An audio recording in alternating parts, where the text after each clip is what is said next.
A few moments later. Hi guys! So, ito yung desk ko. So, ayan yung desk ko. Mag-house tour tayo ngayon. So, yan yung marker bags. Yan yung chair ko. House tour yan. Hi! Okay. So, yan.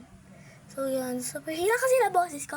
Yung bag ko ano dad. Kaya, ilagay ko sa desk ko para dagdag kalat ba? Pag smear that. ASMR. Oh my God.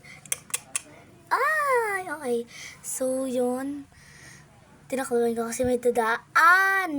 Pagkas ito yung bed na makalat. Pagkas madadaanan pa dan yung isang bed. Isang bed na makalat. Ayun, hindi ko pa na video. Ayan guys, yung tinawala ko pagkas. Ayan, pababa na ako.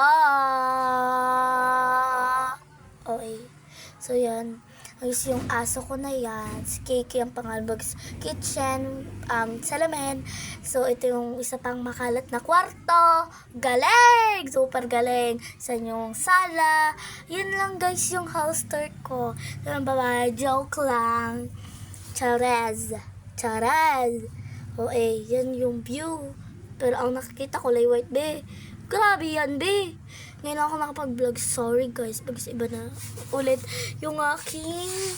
So yan guys, salamat kasi ako kaya in-stop ko yung aking pag-vlog. Yung tinignan ko yung baby bra ko na nilaban ko kanina nung huli ko. So yan, paakyat na ako sa taas. Yung view, ano pa na? Yung yan. So yan, paakyat na ako. Hirap ako umakyat. Sanay ako yan. Bye bye guys, love you all.